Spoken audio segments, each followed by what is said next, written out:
Sinong mga mami ngayon ang nagbibilang na lang ng barya sa bulsa, mga mamshi? Sa dami nga ng gastusin sa school ngayon, ay ito na lang talaga yung natitira kong pera. Pero happy naman ang mami dahil nabili ko na nga lahat ng kailangan ng anak ko sa school. Kaya nga kahit ganito ay mapapa-thank you Lord ka talaga. Dahil nakasurvive na naman tayo sa isa nating mga isipin at gastusin. Nagliligpit na nga ako ng mga gamit ko. Yan pala yung mga nire-review ko. Dahil aasikasuhin naman natin yung mga binili namin kanina sa National Bookstore. Iaayos na nga natin at lalagyan natin ng mga label para madala na ni Baby Donut sa school. At ayan nga, katatapos ko lang maligo. Maghahating gabi na nga ngayon. Ito pala yung sticker na pinagawa ko kanina sa palengke. Pangalan at section nga niya yan, mga kachismoses. Tapos nga namin magpagawa ng sticker ay dumiretso naman kami sa National Bookstore. Ang galing na nga kami sa SM North sa National Bookstore, kaso nga lang may mga idadagdag pa pala. At ayan nga, inilista ko para hindi ko makalimutan. Andito na nga kami sa loob at nagsisimula na kaming hanapin yung mga kailangan namin. Kumuha na nga ng basket si Baby Donut para hindi kami mahirapan. At isi-share nga namin sa inyo kung magkano ba yung mga prices ng pinamili namin. Masyado na nga late tong pag-share ko na to, pero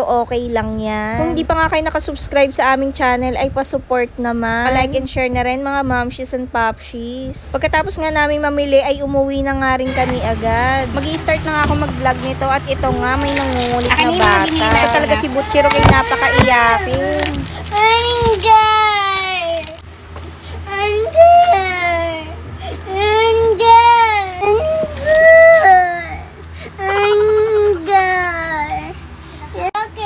Ano ba naman yan, bunso? Pati ako talaga ginugulo mo talaga dito sa cellphone. Lobat eh.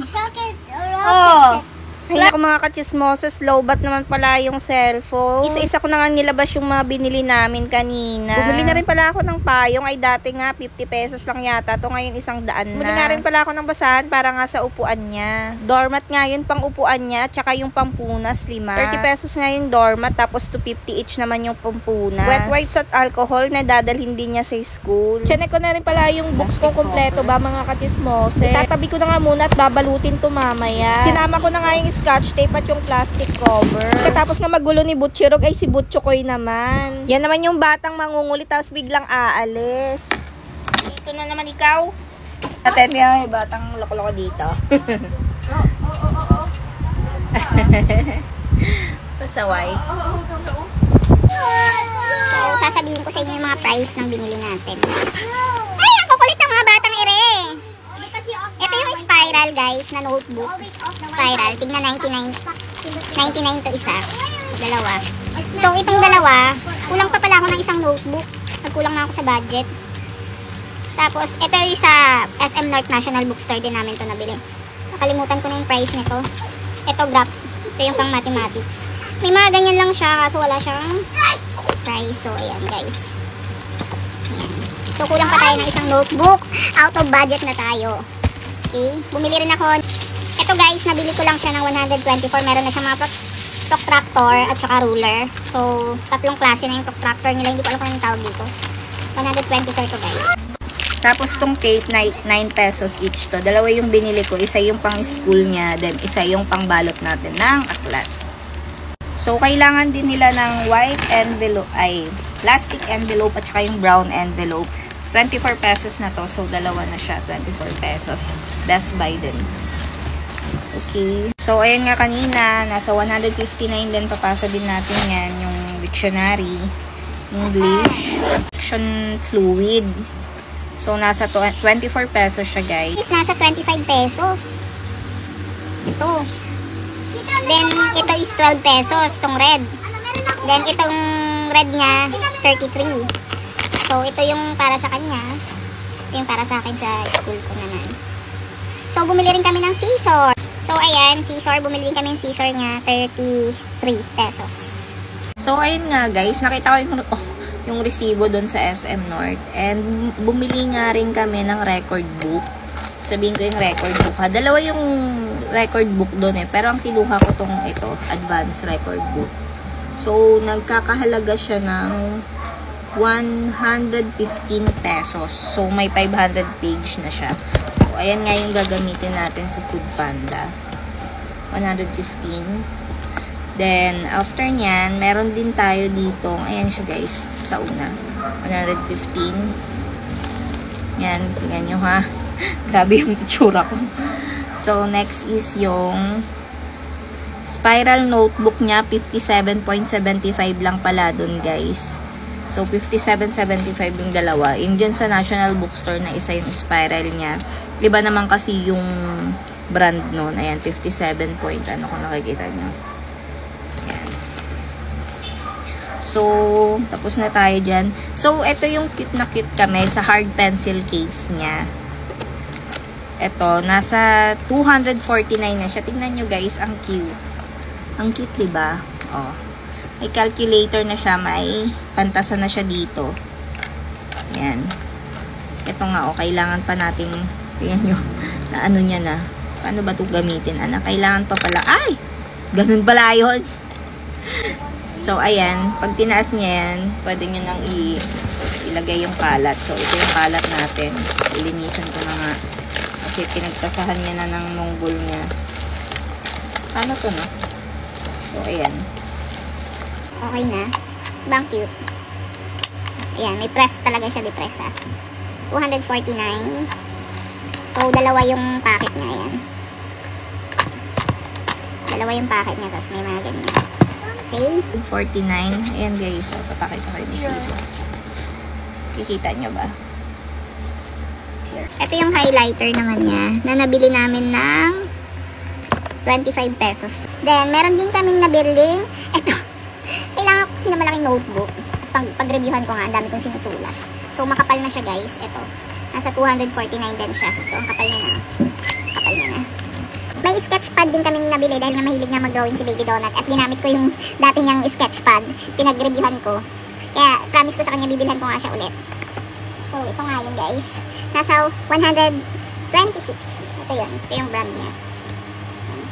24 sheets na rin siya and 9 by 12. Guys ha.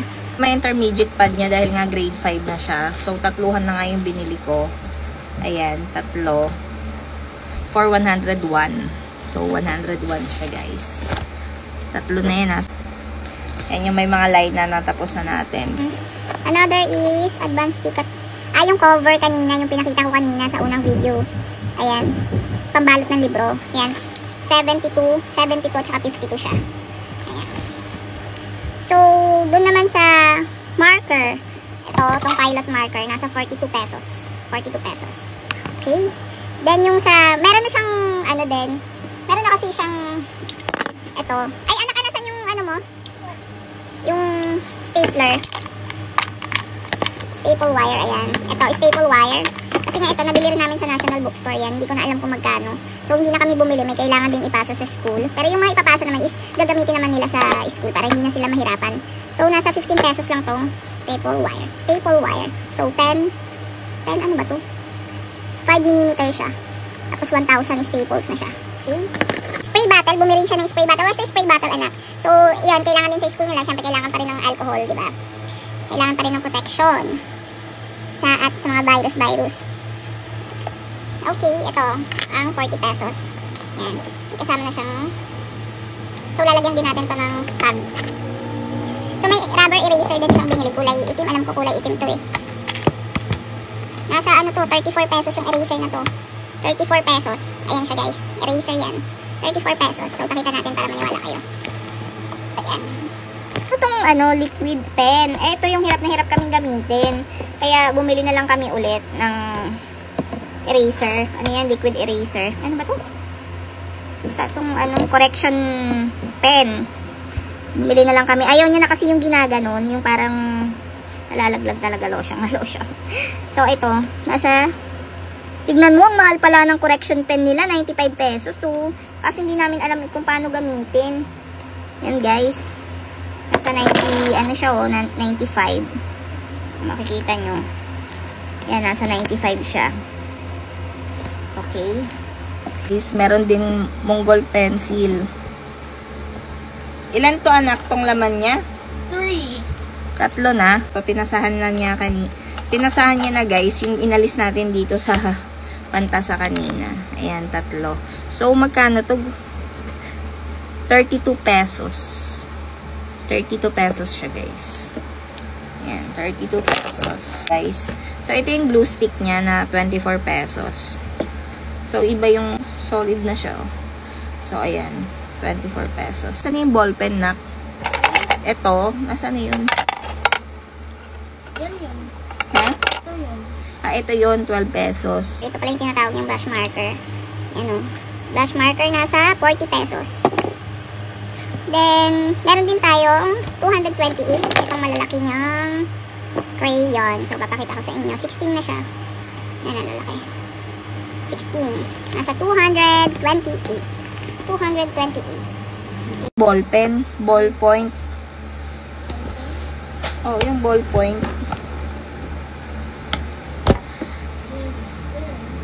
Tsaka ayan, yung bag. Itong bag lang.